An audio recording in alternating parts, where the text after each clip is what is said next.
ጤና ይስጥልን የተወደዳችሁ እንዴት ከረማችሁ? የቤተሰብ ጊዜያችን ጀምሯል። የዛሬ የቤተሰብ ጊዜ ከኛ ጋር ቆይታ የሚያደርጉት የሁላችንም ቤተሰቦች ናቸው። መሰረተ ድንጋዩ መጋቢት 24 2003 ዓመተ ምህረት የተጣለው በቤኒሻንጉል ጉሙዝ ክልል ጉባ ወረዳ ላይ መቀመጫውን ያደረገውና የሁሉንም ኢትዮጵያዊ ዓይንና ልብ ሰቅሶ በመያዝ ወደ አንድ ያመጣው ብሔራዊ አጀንዳችን የሆነው የህዳሴው ግድብ ያሰባሰባቸው የመሐንዲሶች ቤተሰብ በህዳሴው ግድብ ናቸው። ዛሬ ከቤተሰብ ጊዜ ጥሩ ጊዜ ያሳልፋሉ። አብራችሁን ቆዩ። እንኳን ደህና መጣችሁ። እንኳን ደህና ቆየሽ።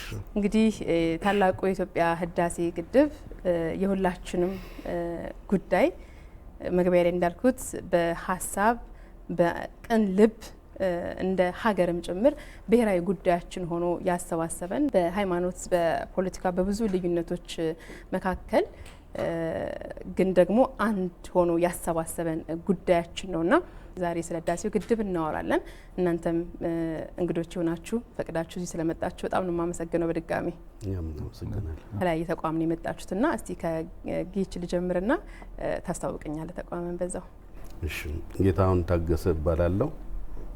የኢትዮጵያ ውሃ ኮንትራክተሮች ማህበር ፕሬዝዳንት እና ጂቲቪ ኢንጂነሪንግ የሚባል የውሃ ስራ ድርጅት ዋና ስራ አስኪያጅ ነኝ። መልካም። እሺ ጀማል። አመሰግናለሁ። እኔ ጀማል መሐመድ እባላለሁ። የብሉ ማትሪክስ አማካሪ መሐንዲስ መስራችና ስራ አስኪያጅ ነኝ። መልካም። እሺ አቶ ግርማ ሀብተ ማርያም ከኢትዮጵያ ኮንስትራክሽን ስራ ተቋራጮች ማህበር ፕሬዝዳንት ነኝ። የደመራ ኢንጂነሪንግ እና ኮንስትራክሽን ባለቤትና ስራ አስኪያጅ ነኝ። መልካም። ቡናችሁን ጠጡ። እስከዛ እስቲ የህዳሴው ግድብ መሰረተ ድንጋይ ሲጣል እንግዲህ 12 ዓመት ልናከብር ነው አሁን የነበረው ስሜት በጣም ከባድ ነው። ለዚህም ምክንያት አለው። እንግዲህ ብዙ ኢትዮጵያዊ አሁንም ድረስ በብርሃን እጦትና ናፍቆት ውስጥ ነው የሚገኘው። ውሃውንም ንፋሱንም ፀሐዩንም ብዙ የኤሌክትሪክ ማመንጫ መንገዶችን በመጠቀም ዛሬም ድረስ እንግዲህ ከ25 በመቶ አልበለጠም ልንሸፍን ይቻል ነው የኤሌክትሪክ ኃይል አቅርቦትና ይህንን በእጥፍ የሚያሳድግ አሁን ሀገራችን እያመረተች ከምትገኘው የኤሌክትሪክ ኃይል ቁጥር በእጥፍ ሊያደርግ የሚችል ነው ህዳሴው ግድብ ሲባል ሁላችንም የነበረን ስሜት በጣም ከፍተኛ ነው። እናንተ ደግሞ እንደ ባለሙያ የዚህ ግድብ እውን ለመሆን መታሰቡ በራሱ የነበራችሁ ስሜት እንዴት ነበር? እስቲ ጌች ካንተ ልጀምር መሰለኝ። ከታላቅ አጠገቤ ስላለ ከታላቅ ይጀምር። እሺ ግርምሽ አንተ ጋር ልምጣ። አንተ እያልኩ ነው እንግዲህ አንተ እያልኳችሁ ነው ቤተሰብ ስለሆነ በዛ መልኩ እንቀጥላለን። አመሰግናለሁ። መጋቢት 24 2003 ዓመተ ምህረት ለኢትዮጵያውያን ሲታወጅ ከመላ ቤተሰብ ጋር የነበረን ደስታ ከጓደኞች ጋር የነበረን ደስታ እና እንዴት ነው የነበረን ክብር አሻራ ላሳለፉት ሁሉ ክብር ይግባቸው እላለሁ።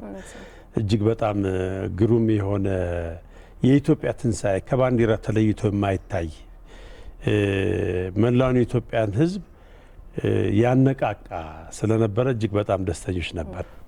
ጧት ያን ዜና በሰማው ቀን ቢሮ ውስጥ የነበርኩበትን ቦታና ኮሪደር አስታውሳለሁ እውነቱን ለመናገርና ለመጀመሪያ ጊዜ ኢትዮጵያዊ ሁሉ ጊዜም በኢትዮጵያዊነቱ ኩሩ ነው።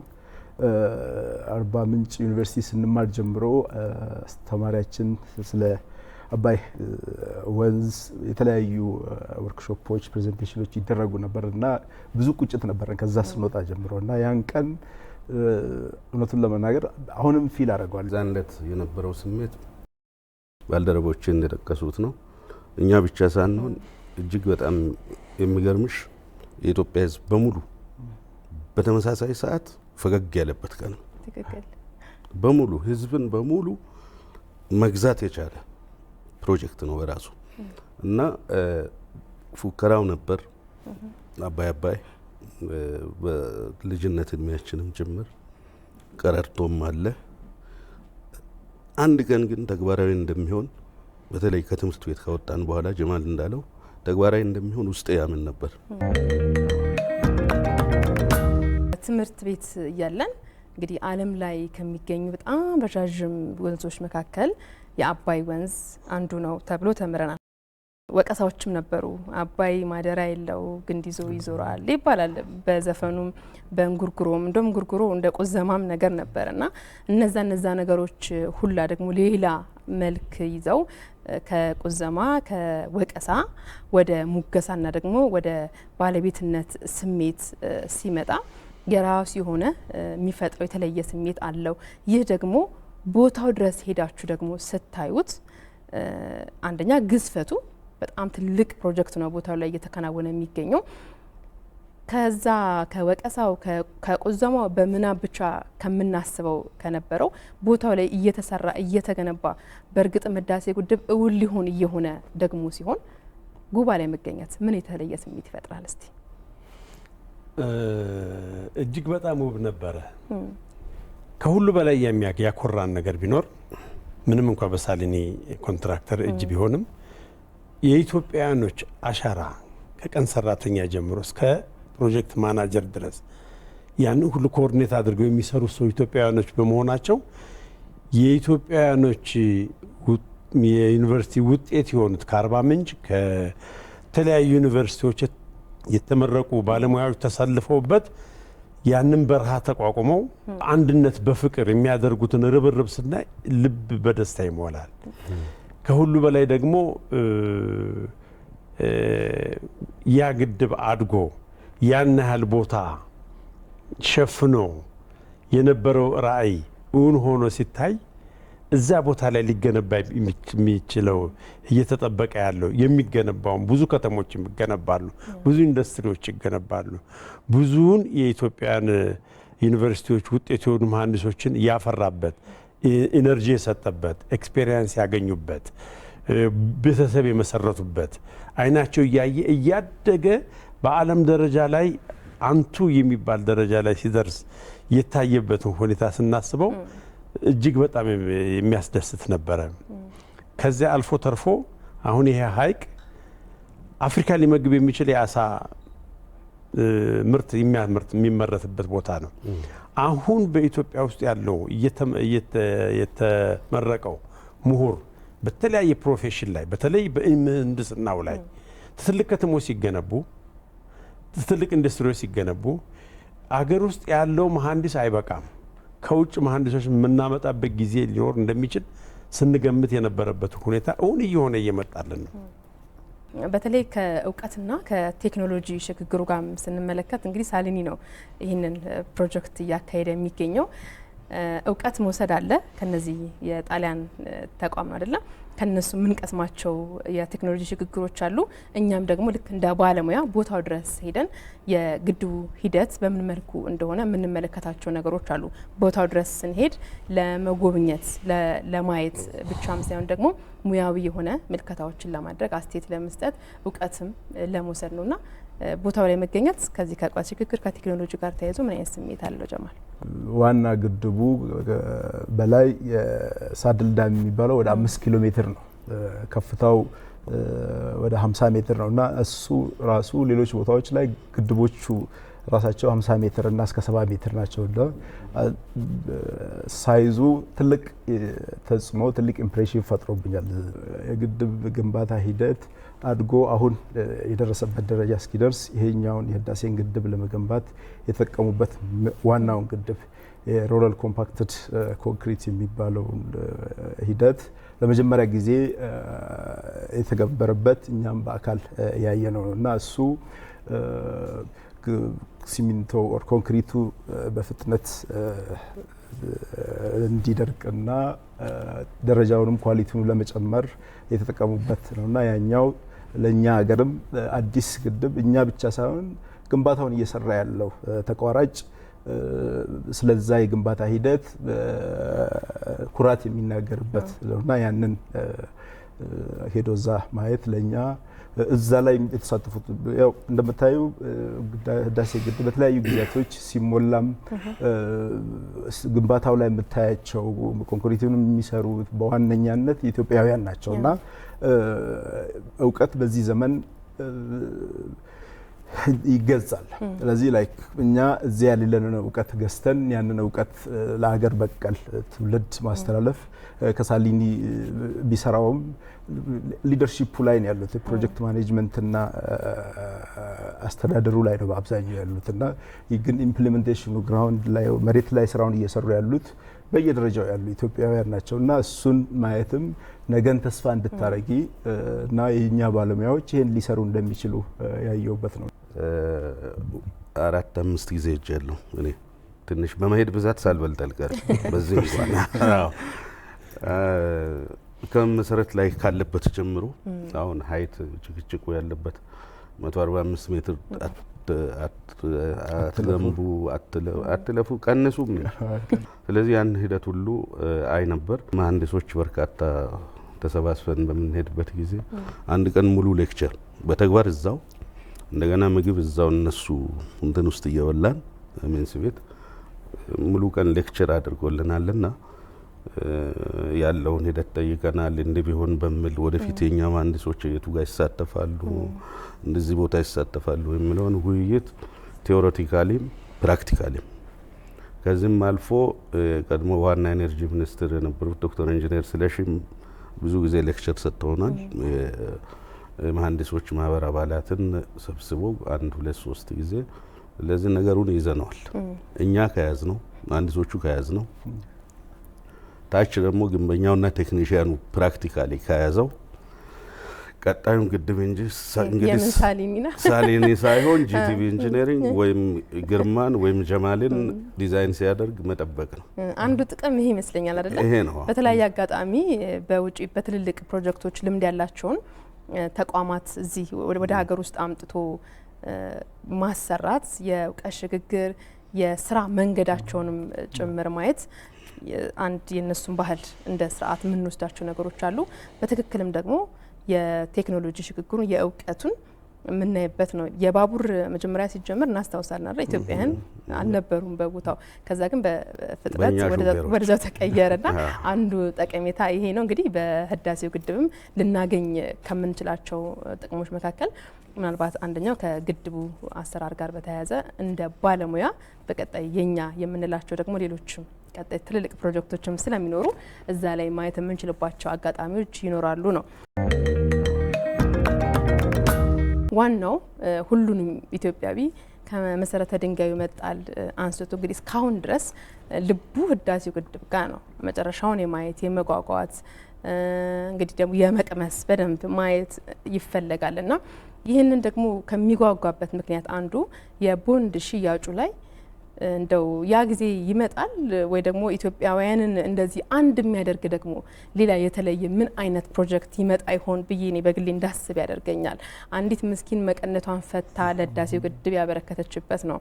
ተማሪዎች ከእለት የምግብ ስርዓታቸው ቁርሳቸውን ወይ የሆነ ነገራቸውን ትተው እኔም አለው ለግድቡ ያሉበት ነው እና እንደዚህ በቃላት የሚገለጽ አልነበረም። ሁሉም በጋራ አንድ አይነት ስሜት ሊኖረው የተገባው እንግዲህ የነበረው ጉጉት፣ ምኞት ከዛ ውጭ ደግሞ ያለንበትም የኑሮ ሁኔታ በራሱ ነገ ተስፋ እንድናደርግ እናንተ ደግሞ በተለይ የቦንድ ሽያጩ ላይ የነበራችሁ ሚና በጣም ትልቅ ነው። እስቲ ያንን ወቅት እናንሳ። እስቲ አስተዋጽኦአችሁ ምን ነበረ? የሀገር ጥሪ በቀረበልን ጊዜ በስብሰባው ላይ ተገኝቻለሁ ነበር። ሁኔታዎቹ እጅግ በጣም ሞራል የሚሰጥ ነበረ።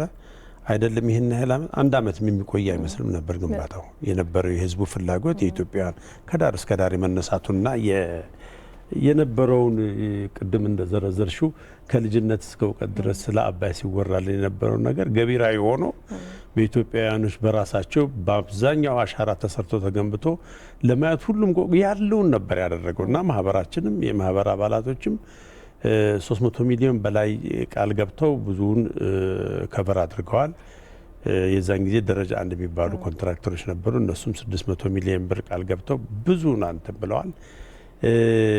አሁንም ይሄ በመሀል በሀገራችን ላይ የመጡት ፈተናዎች ያሰናከሉን እንጂ ይናር ጊዜ አይዘልቅም ነበር። ምክንያቱም ለጦርነቱም ለድርቁም ለምንም እያለ ህብረተሰቡ የሚያዋጣው ወደዛ ነበር የሚሄደው። ቴሌቶን ነበር ያዘጋጃችሁት በወቅቱ ወይስ እንዴት ነበረ?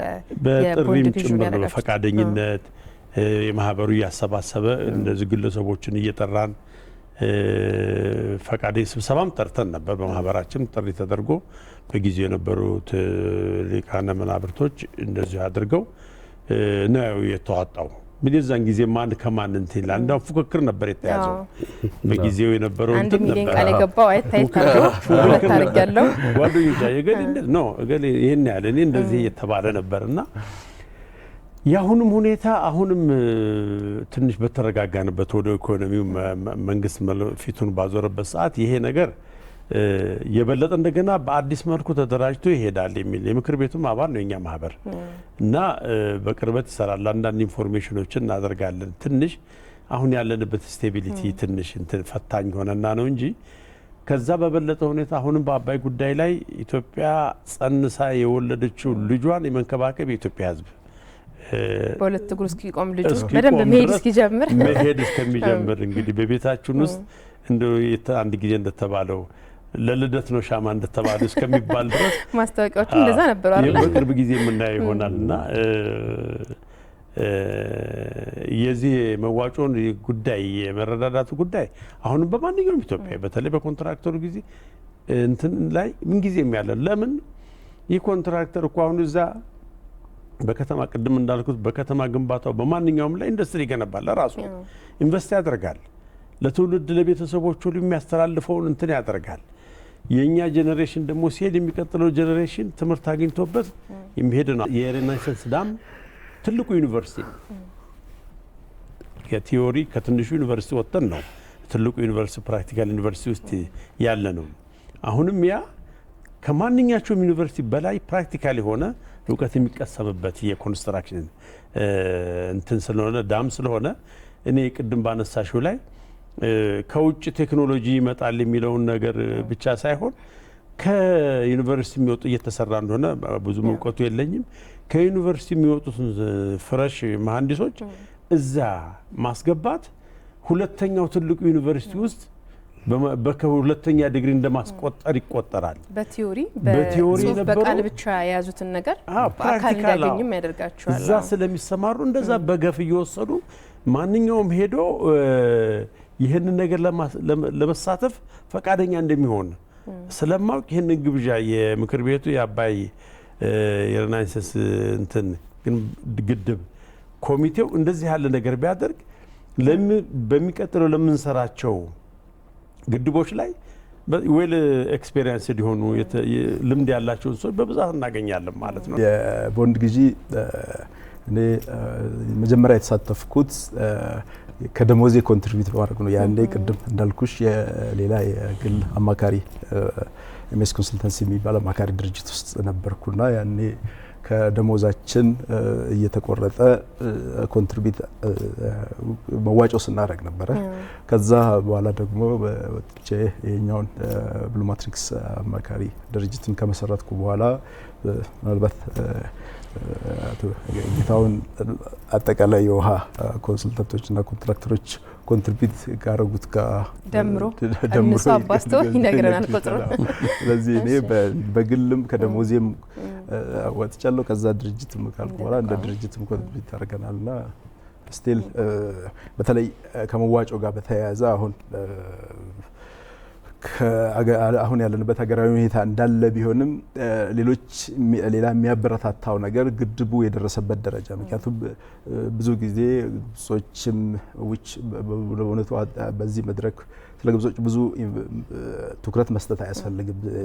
ግድቡን ሰለብሬት ማድረግ ነውና ግድቡ አንደኛ፣ ሁለተኛ፣ ሶስተኛ ሙሌት ውሃ ሞልተን ኃይል ባመነጨበት እና የታለመለትን እያሳካ ባለበት ስለሆነ ሌላ የሚያነቃቃና ኃይል የሚሰጥ ጉልበት የሚሰጠን ለመዋጮውን የበለጠ ጫፍ ላይ የደረሰውን እንዳላችሁት በሁለት እግሩ እስኪቆም የሚያበረታታን ጉልበት ይሆናል አሁን ያለበት ደረጃ። መልካም። ስንት ደረሰ ጀማል? እንግዲህ እኔ ላይ የጣለው ለካ ሁለት ያዋጣው የጀማል እቺን አንዷን አላቃትም ነበር። በግልም እንደ ተቋም ነው። ጀማልን የማውቀው ብሉ ማትሪክስ ድርጅት አቋቁሞ የውሃ አማካሪ ድርጅት ዋና ስራ አስኪያጅ ሆኖ ነው።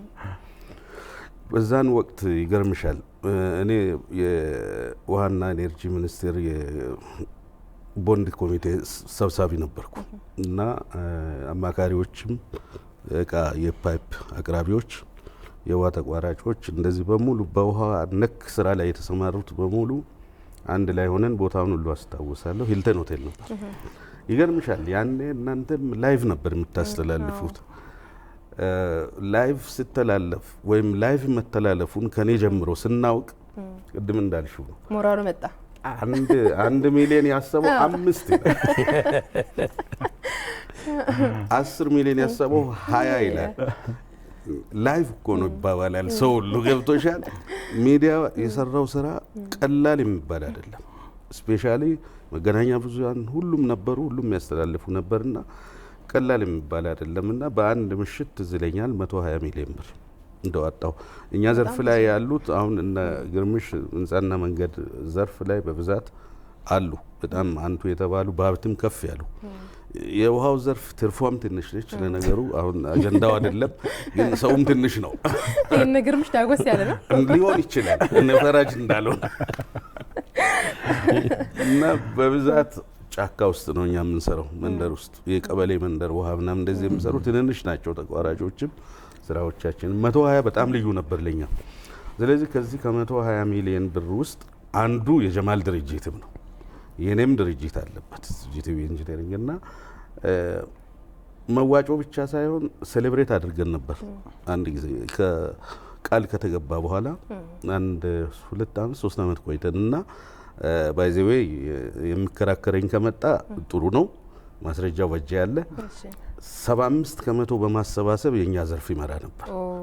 የ120 ሚሊዮን በዛን ወቅት 75% ቀጥታ ገቢ ለታላቁ ህዳሴ ግድብ ማስተባበሪያ ጽሕፈት ቤት ገቢ አድርገናል እና ሁሉም ኢትዮጵያዊ አሻራውን ያሳረፈበት ይልና ምን ብዬ አስባለሁ እንደ ትልቅ አክሲዮን እናስብና የኢትዮጵያ ህዝብ በሙሉ ሼር ሆልደር የሆነበት እንደው ሰርቲፊኬት እያንዳንዱ እንዳለው ሁሉም ያስባል፣ የግድ ወረቀት ሳይሆን ሁሉም ያስባልና በጊዜው የነበረው መነቃቃት ልዩ ነው። ከዛ በኋላ አይ ቲንክ አሁን ወደ ፊኒሽንግ እየተጠጋን ነው። ነገሮቹም ማኔጅመንቱም በየጊዜው እየተሻሻለ መጥቷል። በአሁኑ ወቅት ያለው ማኔጅመንትም በጣም እየተሻሻለ መጥቷል፣ ቴክኒካል ጭምር ሳይት ጭምር ያለው ሁኔታና አንድ ዙር እንደውም ተጨማሪ የዚያን ጊዜ አይነት ማነቃቂያ ኢንፋክት ቅድም ኢንጂነር ግርማ እንዳለው ብዙ ቦትልኔኮች ሀገራችን እያሳለፈች ነው፣ አሳልፋለች፣ ተዘርዝሮ አያልቅም ሁሉም ስለሚያውቀው። በዚህ ፈተና መካከል እንኳን ለነገሩ ግለሰብም ከራሱ ከቤት ጀምሮ በፈተና ያልፋል፣ ግን ማሸነፍ ነው ዋናው። ስለዚህ አሁንም ይሄን ህዳሴ ግድብ ስንጨርስ አሸናፊዎች ሆነን መጨረስ አለብን። እንደጀመር ነው እንጨርሰዋለን። እንግዲህ አንድ ጠጠር መጣል ያ ንብረት ጠጠሩ ተጠራቅሞ የሚሰራው ስራ ካለቀ በኋላ የኔም እኮ አለበት የኔም አሻራ አለበት እኔም እንደዚህ አድርጌያለሁ ብሎ ማለት የሆነ ደስ የሚል የባለቤትነት ስሜቱን ከፍ ያደርገዋል የሚል እምነት አለኝና ለዚህ ነው ሁሉም ሰው በየቤቱ እንደው ባይናገረውም የዚህን ግድብ ፍጻሜ በጉጉት መጠበቅ የሚመጡ ደግሞ ለውጦችንም እንደዚሁ መናፍቅ አለና ይህ ደግሞ እውን ይሆናል ብለን በጽኑ እናምናለን። እንግዲህ የህዳሴው ግድብ ግንባታው የደረሰበት ደረጃ አለ። የተለያዩ መረጃዎችን በተለያየ ጊዜ እናደምጣለን። 145 ሜትር ከፍታ እንዳለው እናውቃለን። 1.8 ኪሎ ሜትር ነው ርዝመቱ። ከዛ ውጭ የሚይዘው የውሃ መጠንም 74 ቢሊዮን ኪዩቢክ ሜትር እንደሆነ ይታወቃል።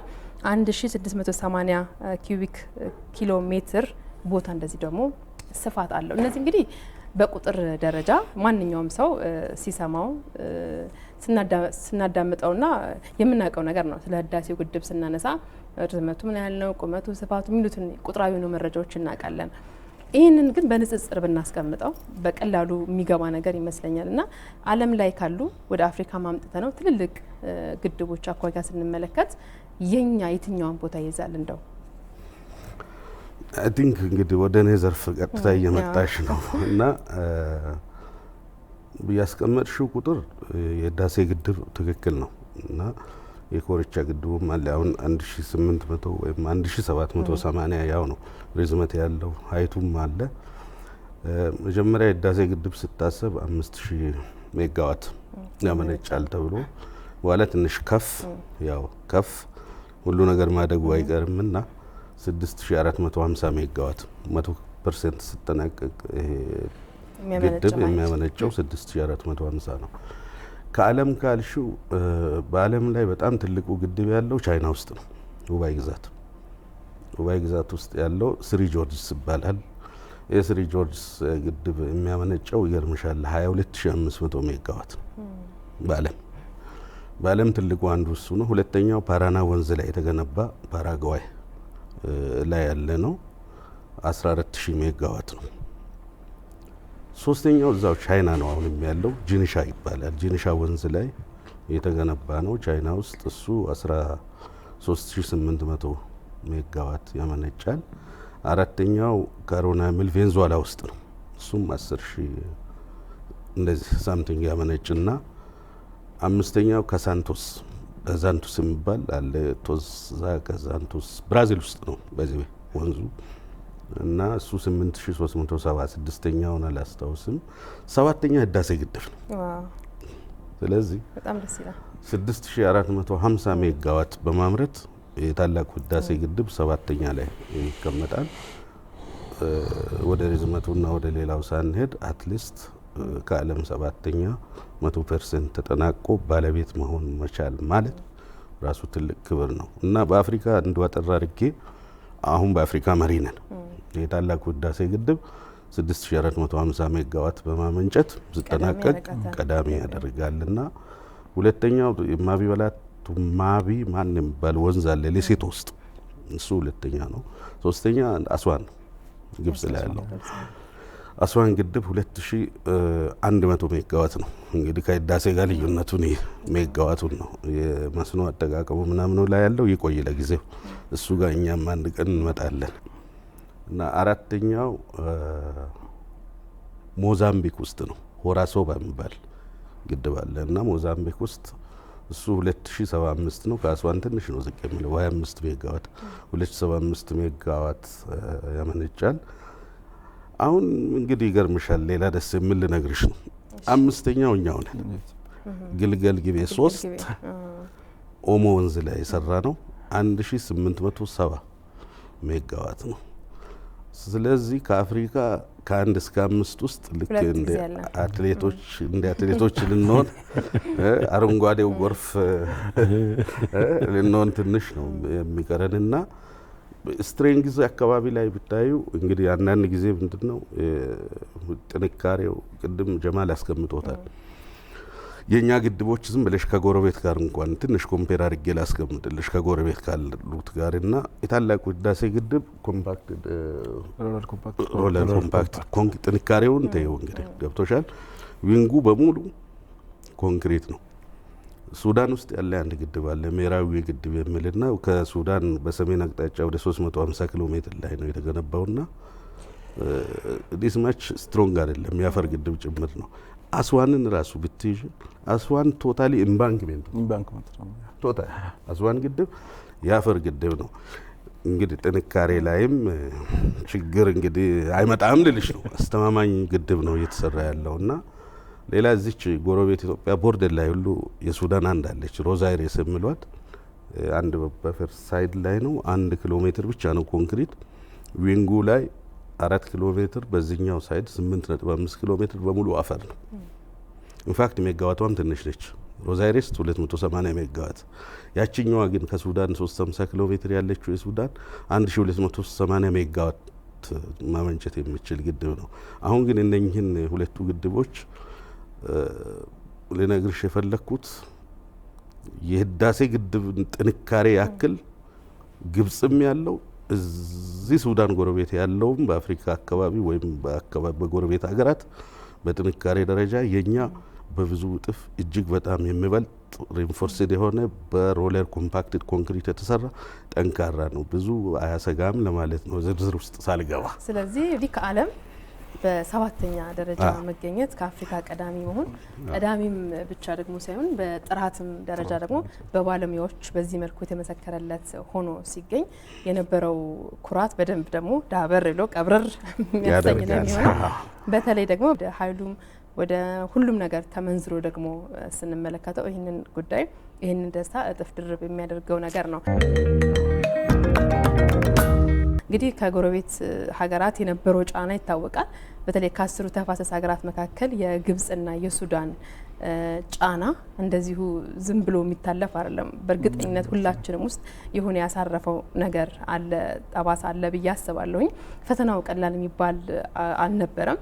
እንግዲህ ከዚህ በኋላም እንደ ሀገር የሚመጡ ፈተናዎችን ህዳሴው ግድብን ጨምሮ ሌሎችም ነገሮች ላይ እንግዲህ አንድ መሆን ይሄ ብሔራዊ መግባባት ላይ መድረስ መቻል በሀገር ውስጥም በውጭም የሚመጡ ጫናዎች መከላከልም ያስችላል ማለት ነው። እንግዲህ ህዳሴ ግድብ ላይ በተለይ ግብጽ አካባቢ የነበሩ ፈተናዎችን ለመቋቋም በግለሰብ ደረጃ ራሱ ካስታወሳችሁ በደንብ ቋንቋውንም የሚችሉ አረብኛም አካባቢ ጥሩ ልምድ ያላቸው ግለሰቦችም ጭምር ያለውን ነባራዊ እውነት ለዓለም ሲያስረዱ ነበረ።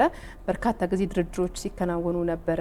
ወደ ምዕራቡም ወደ አሜሪካም እንደዚህ ጎራ እየተባለና ብቻ እነዛ ሁሉ የነበሩት የፖለቲካ ሽኩቻዎች ደግሞ ረገብ ብሎ አሁን በዚህ መልኩ ይገኛል። ወደ መጨረሻውም ደግሞ ስንሄድ የሁላችንንም ርብርብ አንድ የመሆንንም ስሜት አሁንም ድረስ የሚፈልግ ጉዳይ እንደሆነ እናምናለን። በዚሁ ስሜታችንም እንቀጥላለን ብለን ነው የምናስበው። እንግዲህ ግድቡ ከተጠናቀቀ በኋላ ኢትዮጵያ ይህንን ኃይል ለራሷ ብቻ የምታስቀምጠውም ሳይሆን ለሌሎች ጎረቤት ሀገራትም በሽያጭ መልክ የምታቀርብበትና በሌላ መልኩም ከገቢ ተጠቃሚ እንደምትሆን ነው የሚታሰበውና እንግዲህ እነዚህን ጫናዎችንም ጨምሮ ምንም አይነት የጎንዮሽ ሌሎች ሀገራት ለሚያመጣው ጉዳት አለመኖሩም ይታወቃል። እንደገና ደግሞ በሽያጭም ያዘጋጀችው የቁጥር መጠን አለና ሁሉንም ነገር ታሳቢ ባደረገ መልኩ የህዳሴው ግድብ እዚህ ኢትዮጵያችን ላይ ቀጠናው ላይ መኖሩ ምንድን ነው እንደ ሀገርም የሚያበረክተው ነገር ተብሎ ይታሰባል? ግድቡም ተገደበ፣ ሙሉ በሙሉ አናስቀረውም። ወደድንም ተጠላንም የተፈጥሮ ግዴታ ነው። የተረፈው ይሄዳል፣ የተረፈውም ይበቃቸዋል። ከዛ አልፎ ተርፎ እኛ ብቻ እንጠቀም የሚለውን የሰልፊሽነት ወይንም የራስ ወዳድነት ስሜት ካልሆነ በስተቀር ተፈጥሮ ራሷ ታደላድለዋለች። ሁለተኛ አምን የሚመረተው የኤሌክትሪክ ምርት እናስቀምጠው ለኢትዮጵያ ብቻ ይሁን ብንል ምን ውስጥ ትርፍ ነገር ነው የሚሆነው። ሌሎችም ግድቦች አሉ፣ እነ ተከዜ አሉ፣ እነ ግልገል ግቤዎች አሉ፣ ቁጥር 1 ቁጥር 2 3 እየተባሉ የተሰሩ አሉ። ገና እየተሰራ በመሰራት ላይ የታቀደና የተጀመሩ አሉ። እነዚህ ሲደማመሩ ለምስራቅ አፍሪካ ከዛም ብሎ ለሰሜን አፍሪካ በአጠቃላይ ፈላጊ ለሆኑ ሀገሮች የሚሰጥ ይሆናል። ያ ደግሞ ጥሩ የውጭ ምንዛሬ የሚያመጣልን፣ በአንድ በኩል የኤሌክትሪክ ጥማታችንን ለራሳችን አስቀርተን የተረፈውን ደግሞ ሌላውንም እየረዳን እኛም በኢኮኖሚ የምንዳበርበት የስራ መስክ ሆኖ ነው የሚገኘው። በሌላ በኩልም ደግሞ አሁን በዚህ አባይ እኮ በአንድ በኩልም እኮ ጠላታችን ሆኗል እኮ ጠላት አፍርቶብናል። እነዛ ጠላቶቻችንም በተለይ ከአባይ ግድብ በኋላ ሱዳንና ግብጽን ብታይ ይሄ አሁን የሚነሳው ወሬ ሲጠናቀቅ እኮ ይቆማል። አንድም እሱን ወደ መንከባከብ ደረጃ ላይ ነው የሚሄዱት። ያ ከተነካ አጥፊያቸው ስለሚሆን መንከባከቡ ደግሞ አልሚያቸው ስለሚሆን የግድ ይጠብቁታል። ከዚያ በኋላ ይሄ በመጥፎ ወይም በጠላትነት አይን የሚታየው ሁኔታ ሁሉ በሙሉ ይጠፋል። እነሱ እኮ በአንድ በኩል የራስ ወዳድነት ብቻ አይደለም እኮ እኛ አልምተን ፍሩቱንም ሰብሎቹንም በሙሉ ለአረብ ሀገሮች እንሽጥ እናንተ እንደልማዳችሁ በረሃ ሙቱ ከማለት የመጥፎነት ስሜት ካልሆነ በስተቀር ምንም የሚጎዳው ነገር የለም። እንደማይጎዳም እስካሁን ድረስ አይተውታል። አሁን አራተኛው በሙሉ ሲሞላ እና ሲጠናቀቅ እንዳውም እነሱ ለኢንቨስትመንት ይመጣሉ። የዛን ጊዜ እርቁ ይፈጠርና እባካችሁ የኛ እንትን አልበቃንም፣ ይሄኛ ሀገር ደግሞ ፈርቲሊቲው የታወቀ ነው፣ በዓለም ደረጃ ላይ የታወቀ ነው። ለኢንቨስትመንቱም አሁንም ግብጾች ሳሉ አይደል በመንገዱም በምንም ላይ እኮ አሉ፣ በፋክተሪም በማኑፋክቸሪንግ ላይ አሉ። አመጣጣቸው የተለየ መልክ ይኑሮ አይኑሮ እንግዲህ ፖለቲሻኖች ይናገሩ፣ በተለየ አይን ቢመለከቱትም የዛ አይነት ያለበት ሁኔታ አለ። አሁን የበለጠ ጓዛቸውን ጠቅልለው ለኢንቨስትመንት የሚመጡባት ሀገር ነው የምትሆነው። ስለዚህ ጠቀሜታው እጅግ በጣም ብዙ ነው የሚሆነው። ኢንቨስትመንቱ ራሱ ያንን ሁሉ ኪሎ ሜትር ስኩዌር የሸፈነን ሀይቅ ስታዩ እንደ እርሻው እዛ አካባቢ ይመጣል። ኢንዱስትሪ የኮንስትራክሽን ኢንዱስትሪ በከፍተኛ ደረጃ ይስፋፋል። ታላል የሚኒስተር የማይነካው የሚኒስተር መስሪያ ቤት ማን አለ? ያ ሁሉ ሚኒስተር መስሪያ ቤት እኮ ወደዛ ሄዶ በሚሰራበት ጊዜ የሚመሰረተው ይሄ በከተማዎች ውስጥ ያለው መጣበብ በሙሉ ወደዛ ነው የሚሄደው። ልማቱ ባለበት ቦታ ላይ ሰርቶ ማደግ ያለበት ቦታ ላይ ሲሄድ አገር ታድጋለች ማለት ነው። ያ እድገት ደግሞ ድራስቲክ ነው የሚሆነው፣ በጣም ከፍተኛ ነው የሚሆነው። ይህንን እኮ ድህነትን የምንረሳበት ወቅት እኮ የሚፈጥር ነገር ነው። የእግዚአብሔር ቃል የሚፈጸምበት ጊዜ ነው። አፍሪካን የማስተሳሰርም እኮ እቅድ አለ እስከ ሳውዝ አፍሪካ ድረስ ኃይል የማገናኘት እና ኢቭን ግዢ ላይ ታንዛኒያም ፍላጎት አሳይታለች። የሆነ ቦታ ላይ ያለው ታንዛኒያ ከፍተኛ ፍላጎት ከኢትዮጵያ ኃይል እገዛለሁ የሚል ፍላጎት አሳይታለች። ይሄ ምስራቅ አፍሪካን በመንገድ እንደ ማስተሳሰር፣ እኛ ደግሞ በኃይል የማስተሳሰር አቅም ያገኘንበት ግድብ ነው ማለት ይቻላል። እና ከዚህ አልፎ ይሄ ግድብ እኔ እርግጠኛ ሆኜ የምነግርሽ ስጋት ነው ጉዳት ነው የሚባለው እሱ ውሸት ነው። ጠቀሜታው ከኛ ባልተናነሰ ሁኔታ እኛ ድህነት ይጠፋል። እናቶቻችን በኩራዝ አሁንም ድረስ አሉ እኮ እየገጠሩና ያ ሁሉ ይቀራል። ይሄ ቀላል አይደለም። እና ልጆች ትምህርት ቤት አይናቸው ማታ በኩራዝ እያጠኑ ይሄ ሁሉ ይቀራል። ኢንቨስት ለማድረግ ፋብሪካ ለመክፈት ትልልቅ በኃይል እጥረት የተመለሱ ፎሪን ዳይሬክት ኢንቨስትመንት ፈላጊዎች አሉ፣ የተመለሱ አሉ በኃይል እጥረት። አገር ውስጥም ያሉ ፋብሪካዎች አሁን በኃይል እጥረት ማምረት ግማሽ ነው የምናምን። ለምን ከሰሜንት መጀመር እንችላለን። ሌሎችም ኃይል የለም ማምረት አቁመናል። ይሄ ሁሉ ሲቀረፍ ለሀገር ሊያመጣ የሚችለው ጠቀሜታ እጅግ በጣም ከፍተኛ ነው። ሱዳን አሁን ስልት ኮንትሮል ቀላል አይደለም። ግድቡ ሬጉሌት እኮ ነው የሚያደርገው። ጩኸቱ ሌላ ነው፣ ጥቅሙ ግን ሌላ ነው። ጥቅሙ በጣም ከፍተኛ ነው። ውሃው ገብቶ ተርባይኑ መጥቶ ሲያልፍ ሬጉሌሽን ስራ ነው፣ ሬጉሌት አድርጎ ነው የሚሄደውና ሱዳን ውስጥ አሁን ሰምተሽ ከሆነ ጎርፍ ብዙ ጊዜ ያጥለቀልቃል። አዎ ህዝቡ በጣም አደጋ ውስጥ ነው። ኢቭን ይሄ ነገር ግብጽ ውስጥ ነው። ስለዚህ ስልት ደለል ለመጥረግ ብቻ ሱዳኖች በአመት ከ60 እስከ 70 ሚሊዮን ዶላር ያወጣሉ። ይሄ ሁሉ ይቀንሳል። ይሄ ሁሉ ኢቭን ይሄ ሬጉሌት ሆኖ የሚሄደው በፊት ሸለቆ ውስጥ ኢትዮጵያ ሸለቆ ውስጥ ይባክን ነበር ከ6 ቢሊዮን ሜትር ኪዩብ እስከ 16 ሰምታይምስ 6 ሰምታይምስ 7 በትነት ኢቫፖሬሽን ብቻ ይሄን ሁሉ ያስቀራል ታላቁ ህዳሴ ግድብ ማለት ነው። ትልልቅ ዘርፎች በብዛት አንዳንድ ችግሮች ሲያጋጥማቸው እንመለከታለን፣ መጓተቶች ሲያጋጥማቸው እንመለከታለን። የኮንስትራክሽን ዘርፍ ደግሞ አንዱ ነው። በጣም እኮ ነው የምትታሙት ታውቃላችሁ። ግን በዚህ ያህል ጊዜ እንጨርሳለን ተብሎ የተቀመጠ የነበረ ይኸው እኮ ስንት ጊዜው ተጀምሮ አላለቀም፣ ይኸው እንደዚህ ሆነ ይባላል። ቅሬታዎች እዚህም እንሰማለን። ችግሮች አሉብን። የኮንስትራክሽን ዘርፉ ፈተናዎች ላይ ነው።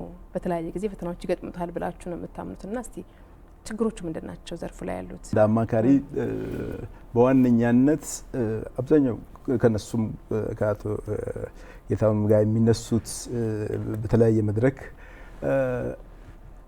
ፕሮጀክቶች ተጠንተው ዲዛይናቸው አልቆ ሙሉ ዶክመንት መሬት ላይ የሚያርፍ የጥናት የጨረታ ሰነድ በአግባቡ ስለማይዘጋጅ አብዛኛው ጊዜ በተለይ የውሃ ሴክተሩ እንደም መለው የዲሌይ የፕሮጀክት መዘግየት አዙሪት ውስጥ ነው ያለው። ችግሩ ጥንስስና መነሻው ፕሮጀክት ቀረጻው ላይ በአግባቡ ፕሮጀክት መቅረጽ፣ በባለሙያ ላይ ተመርኩዞ ፕሮጀክቱን የጥናት ዶክመንት ማዘጋጀት፣ ለጥናቱ አንዳንድ ጊዜ የሚሰጡት ጊዜ ጥናት በይድረስ ስለሚቸኮል በዚህ ጊዜ ይድረስ ይባላል። ስለዚህ አማካሪዎችም በዛ ጊዜ ውስጥ ሪሊ መሰረታዊ ነገሮችን ብቻ በማየት በኋላ ለዋጋ ተጨማሪ ወጪ የሚያጋልጥ ተጨማሪ ወጪ ላይ ብቻ ሳይሆን ፕሮጀክት እጅሽ ከወጣና ኮንትራክተር ተቋራጭ እጅ ከገባ በኋላ ተቋራጭ ዶክመንት ላይ ያሌለ ዲዛይን ድሮይንግ ያሌለው አዲስ ነገር ሲያገኝ ዝም ብሎ መስራት አይችልም። ያንን እንደገና ዋጋ መትከል አለ። ስለዚህ መነሻው በአብዛኛው ጊዜ የጥናት ዶክመንት በአግባቡ አልቆ ስለማሄድ እሱም ደግሞ ለጥናት በቂ ጊዜና ትኩረት ባለመስጠት ነው የሚታየው። ሌሎች አገራዊ ሁኔታዎች አሉ። የፕሮጀክት ለምሳሌ የዋጋ መናር፣ በተለይ የውሃ ስራዎች ደግሞ በአብዛኛው ኤሌክትሮሜካኒካል የምንለው እቃ ፓይፕና ፊቲንግ አቅርቦቱ ከውጭ ነው የሚመጣው። ጥሩ ፖይንት ነው ያነሳሽው። ምክንያቱም የብዙ ህብረተሰብ እይታ በኮንስትራክሽን ሴክተሩ ላይ ትንሽ ጥሩ አይደለም። በዋናነት የሚታወቁት የአሰሪው የአማካሪ ድርጅቱና የስራ ተቋራጮች ውህደት ላይ ብዙ ችግር አለ።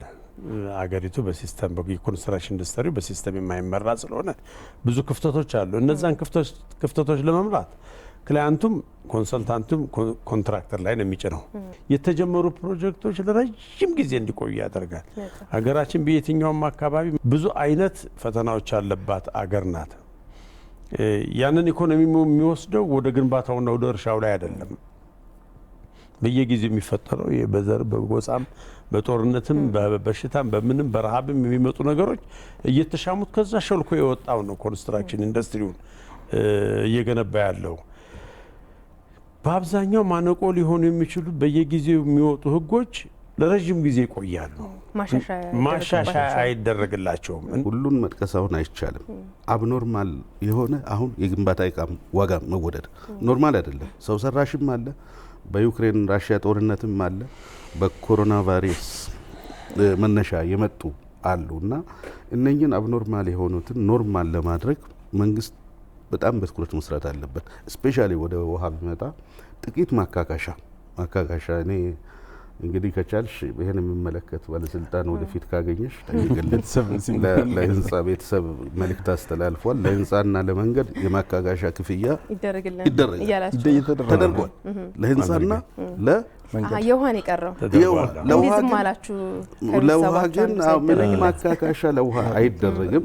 ስለዚህ የቅንጅት ስራ ላይም ችግር ስላለ የውሃ ተቋራጮች በሙሉ አሁን ያሉበት ሁኔታ በጣም አደጋ ላይ ናቸው። ሁሉም ከጥቅም ውጭ ሆኗል።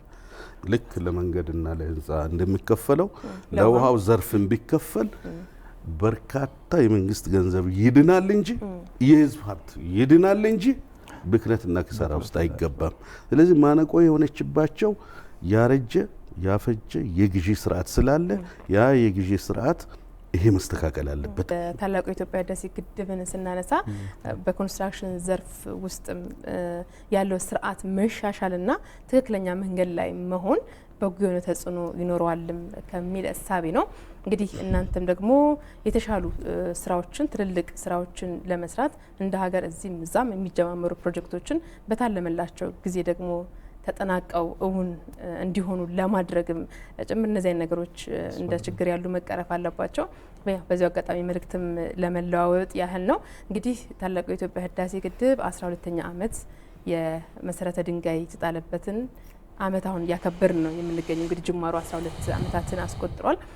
በቀጣይ የመጨረሻውን ደግሞ የመጠናቀቂያውን ድል በጋራ በደንብ ሰብሰብ ብለን እናከብራለን የሚል ትልቅ የሆነ እምነት አለኝ። እናንተ ጋር ሲጀምር የነበረው ደስታ፣ በቦንድ ግዢ ወቅት ያደረጋችሁት አስተዋጽኦ፣ አሁንም ድረስ ሙያዊ የሆነ ክትትላችሁንም እያደረጋችሁ ነው የምትገኙት። እንደ ማንኛውም ኢትዮጵያዊ ደግሞ ምኞት፣ ፍላጎትና የግድቡን ተጠናቆ እውን ሆኖ የማየት ምኞትም ስላለ ይህ ነገር በጋራ እንግዲህ በቅርብ ጊዜ እናከብራለን ብዬ አስባለሁ። እስከዛም የቤተሰብነታችሁን አስተዋጽኦም ከጎን ታደርጋላችሁ የሚልም እምነት አለኝ። እንግዲህ ጊዜያችሁን ሰጥታችሁኝ እዚህ ድረስ መጥታችሁ ይህንን ቆይታ ስላደረግን በጣም ነው የማመሰግነው።